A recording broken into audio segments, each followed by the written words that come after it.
But as we bequeath trust, my portion is to keep earning the trust of my partner.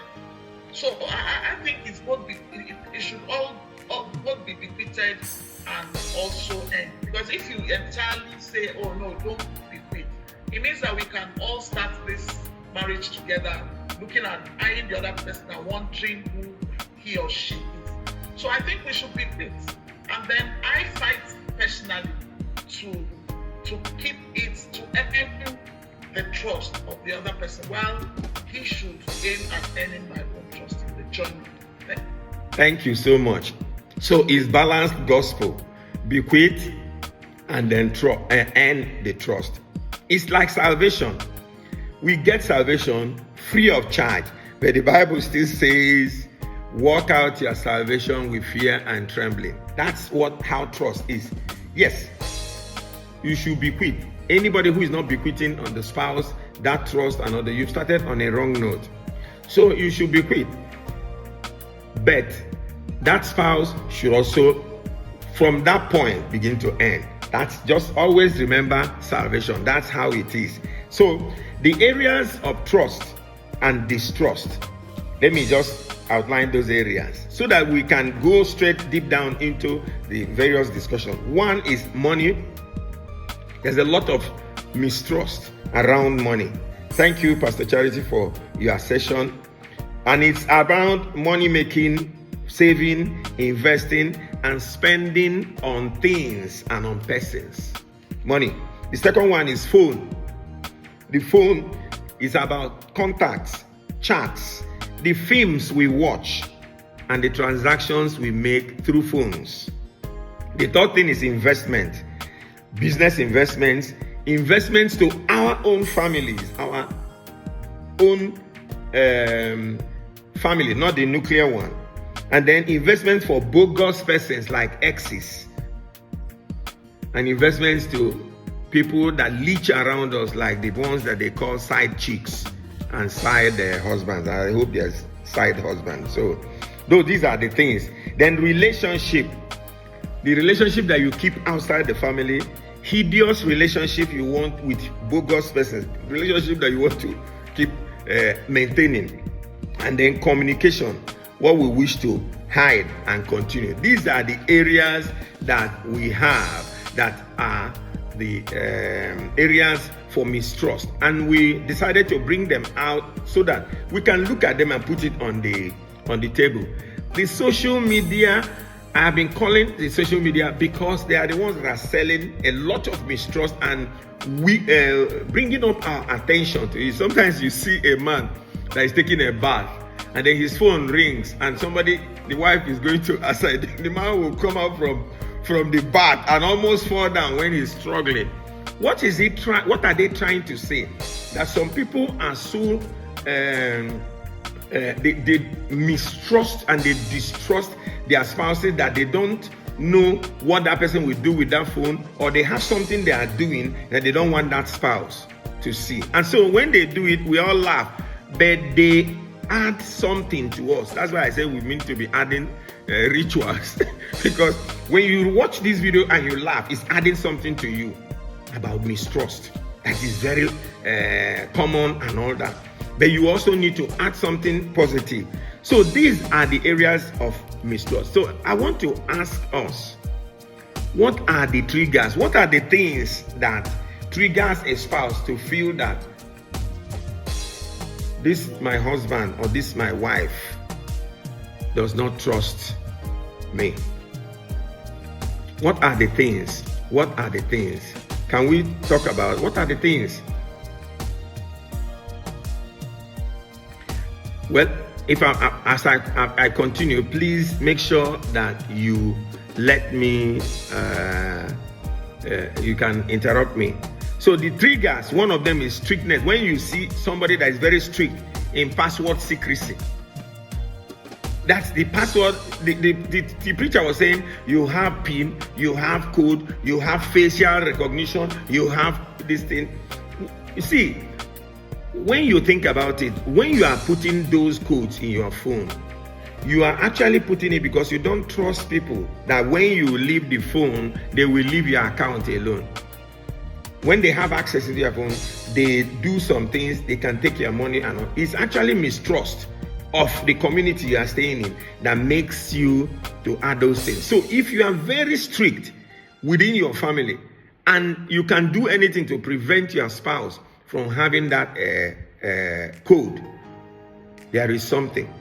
Second thing is suspicious acts during calls and texts. I'm reading out these things and I want people to also add to it, because when there is a problem, it manifests like that. When you are making a phone call and you have to leave your spouse and you go to a room, or when you are writing a text and you don't want somebody to see it, those are things that show, they are signs, telltales. Then refusal to answer straight questions. Who is on the call? Who is on the call, honey? And then you say, and then there is a lot of refusal to answer straight phones, dodging of questions, getting angry unnecessarily during discussions, being phony, busy, and alone when you should be interacting. Then, of course, strong phony names in your phone. Some people have recorded plumber. Oh, plumber. But it's not plumber, it's somebody else that he doesn't want to record the name of the person that they record that. These are things that, okay, carrying out unnecessary actions. Oh, can I get your phone for me? No. Even though you are almost trying to fall down, you reach out to go and get. They are telltales. Then refusing to tell your spouse your salary. Oh, how much are they paying you, honey? No, it's not for you to know. There are things that you are making a ground. They are telltales. You are making a ground for mistrust. Then, of course, refusing to communicate how much you give to people. Do you know that even in churches, some people will come to ask you for money and all this, and then you give. And then suddenly you find out that maybe as far as is asking, how much am I, how much did you give? And then you say, oh, no, and you dodge the question you don't want.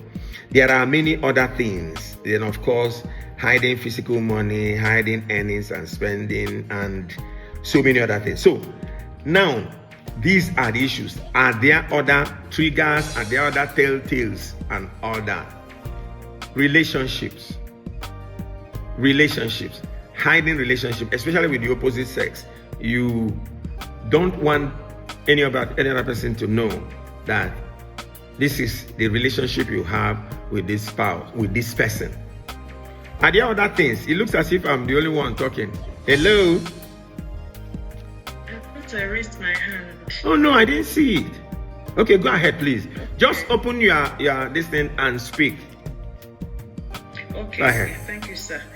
Okay, I want to say, when we are not expressive intimately to our spouse, they tend to feel that we're hiding something. So exactly. I'm supposed to be afraid, and I'm not telling my spouse that I'm afraid. I'm supposed to be going through emotions, and my spouse is not seeing me talking about those emotions. It simply means that there is someone else I'm discussing those emotions with, and so it breeds mistrust, and that shows I'm being emotionally unfaithful to my spouse. So you don't discuss intimate things with your spouse. You just discuss the very everyday things. But those things you would want to, when you're alone with the person, tell the person and all that. It doesn't happen. When you're together, you're just talking about general things. There's nothing personal about you that you're discussing with your spouse. It kind of distances you from your spouse. So he or she begins to feel, there is someone else in this circle that you are sharing those emotions with. Thank you very much. Trust in the Lord with all your heart, and lean not on your own understanding. When you are not able to give all your heart and you are leaning on your own understanding, in other words, keeping away from even communicating, that's what she's talking about. It's very, very important that we note that some of these things are telltales, things that make us or should let us know that there is something that is happening. Okay, Chinwe.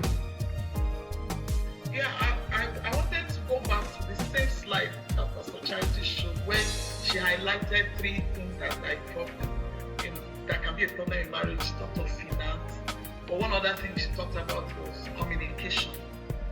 If we communicate well with our spouses, we are going to find we'll find it difficult to hide passwords. And because I want to center on that password, my phone is passworded, but at any time my husband knows the password. His is passworded. So, but if you don't communicate, that's when you become afraid. So, if you're able to, you have communication on businesses, investments you're doing, businesses you're doing, monies that are coming in, monies that are going out. I don't have a special thing I'm giving to my brother, or maybe between my brother and I, we're building something somewhere that my husband is unaware of.